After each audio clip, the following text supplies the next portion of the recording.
Assalamualaikum warahmatullahi wabarakatuh. Kami dari kelompok 8 ingin mempresentasikan pengawasan penyelenggaraan pelayanan publik sebagaimana diatur dalam Undang-Undang Nomor 25 Tahun 2009. Anggota kami terdiri dari Arya Nur Fadzira, kemudian ada Bagas Ahmad Darmawan, Muhammad Nur Kurniawan, dan saya sendiri, Mr. Roy Wendera Paranggi. Pengertian pelayanan publik. Menurut Undang-Undang Nomor 25 Tahun 2009 tentang pelayanan publik mendefinisikan bahwa pelayanan publik adalah kegiatan atau rangkaian kegiatan dalam rangka pemenuhan kebutuhan pelayanan sesuai dengan peraturan perundang-undangan bagi setiap warga negara dan penduduk atas barang, jasa, dan pelayanan administrasi yang disediakan oleh penyelenggara pelayanan publik.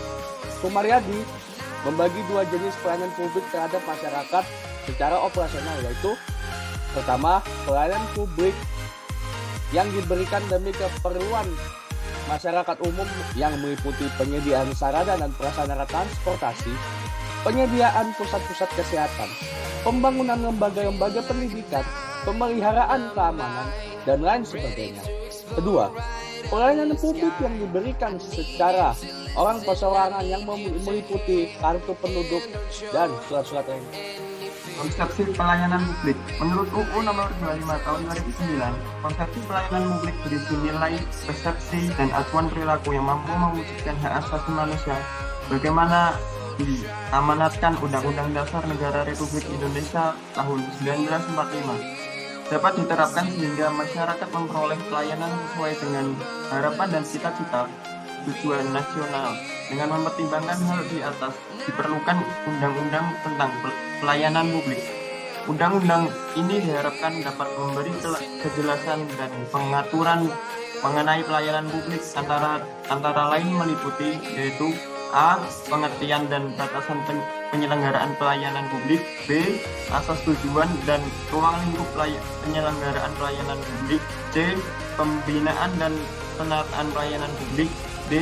Hak, kewajiban, dan larangan bagi seluruh pihak yang terkait dalam penyelenggaraan pelayanan publik. E. Aspek penyelenggaraan pelayanan publik yang meliputi standar pelayanan, maklumat pelayanan, sistem informasi, sarana dan prasarana, biaya atau tarif pelayanan, pengelolaan, pengaduan, dan penilaian kinerja. F. Peran serta masyarakat. G.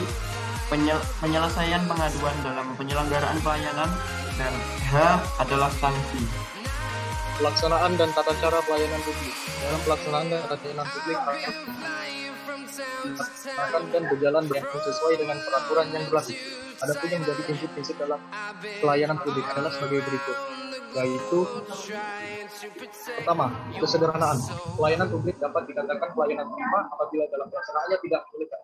Prosedur atau tata cara pelayanan diselenggarakan secara mudah, lancar, cepat, tidak berbelit-belit, mudah dipahami dan sudah dilaksanakan masyarakat penerima pelayanan. Kedua, kejelasan dan kepastian. Kejelasan dalam pelaksanaan publik ini mencakup kejelasan dalam hal A. Persyaratan teknis dan administrasi pelayanan publik.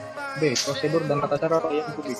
C. Unit kerja atau pejabat yang berwenang dan bertanggung jawab dalam memberikan pelayanan dan penyelesaian keluhan atau persoalan atau sengketa dalam pelaksanaan pelayanan publik. D. Rincian biaya atau tarif pelayanan publik dan tata cara pembayaran. E. Jadwal waktu penyelesaian. Pejabat yang menerima keluhan masyarakat apabila terdapat sesuatu yang tidak jelas dan tidak puas atas pelayanan yang diberikan kepada masyarakat. 3. Kepastian waktu. Pelaksanaan pelayanan publik dapat diselesaikan. 4. Akurasi. Produk dari hasil pelaksanaan pelayanan publik dapat diterima dengan benar, tepat, dan sah yang berpegang teguh pada prinsip efektivitas dan efisiensi. 5. Keamanan. Kriteria ini mengandung arti bahwa hasil pelayanan publik dapat memberikan rasa aman, kenyamanan, serta dapat memberikan kepastian hukum bagi masyarakat. 6. Tanggung jawab. Pimpinan penyelenggara pelayanan publik atau pejabat yang ditunjuk bertanggung jawab atas penyelenggaraan pelayanan dan penyelesaian keluhan atau persoalan dalam pelaksanaan pelayanan publik. 7. Kelengkapan sarana dan prasarana. Dalam pelaksanaan pelayanan dan prasarana kerja, peralatan kerja, dan pendukung lainnya yang memadai, termasuk penyediaan sarana teknologi, telekomunikasi, dan informatika. 8. Kemudahan akses. tempat dan lokasi serta sarana pelayanan yang memadai sehingga dijangkau oleh masyarakat. Selain itu, segala bentuk informasi yang berkaitan dengan pelayanan publik juga bisa diakses oleh masyarakat melalui teknologi telekomunikasi dan informatika. 9. Disiplinan, kesopanan, dan keramahan. Pada pelaksanaan pelayanan publik, pelayanan harus bersikap disiplin, sopan dan santun, ramah, serta memberikan pelayanan yang jelas. 10. Kenyamanan.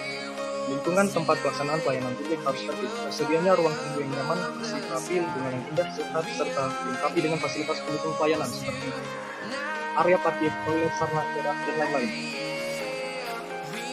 Permasalahan yang dialami instansi pemerintahan dalam pelayanan publik.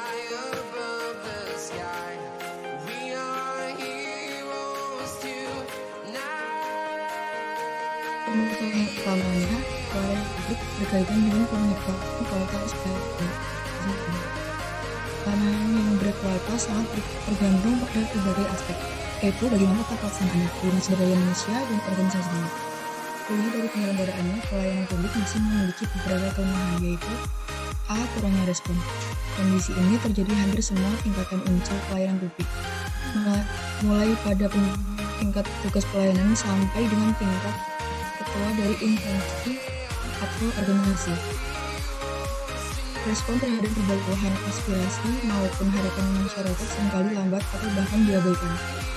B. Kurangnya penyampaian informasi. Berbagai informasi yang harusnya disampaikan kepada masyarakat malah berjalan lambat atau bahkan tidak sampai kepada masyarakat. C. Kurangnya akses. Berbagai pihak yang terkait dalam pelaksanaan pelayanan terletak jauh dari masyarakat, sehingga masyarakat merasa sulit jika membutuhkan pelayanan tersebut.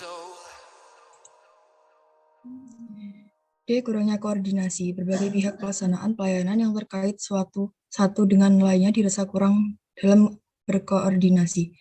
Akibatnya sering terjadi tumpang tindih ataupun pertentangan kebijakan antara satu instansi pelayanan dengan instansi pelayanan yang lain yang terkait.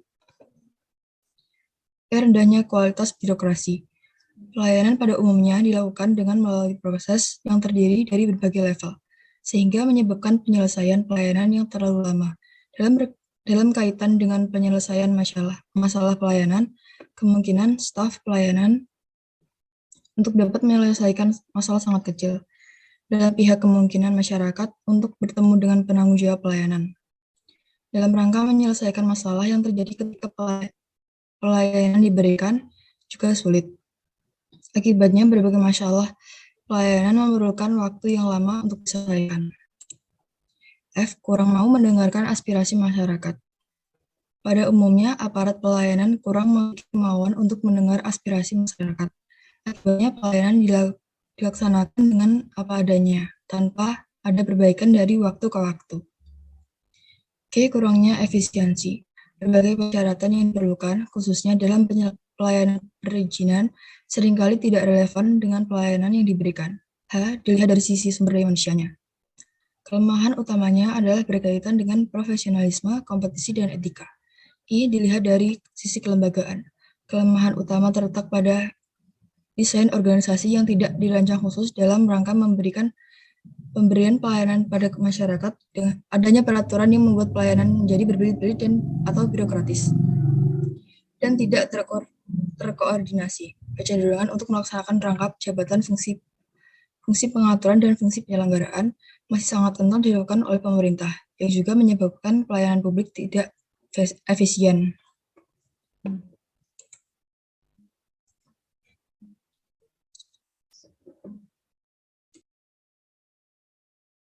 Sekian dari kami, kelompok 8. Bila ada kesalahan dalam presentasi kami meminta maaf yang sebesar-besarnya. Sekian dari saya. Wassalamualaikum warahmatullahi wabarakatuh. Waalaikumsalam.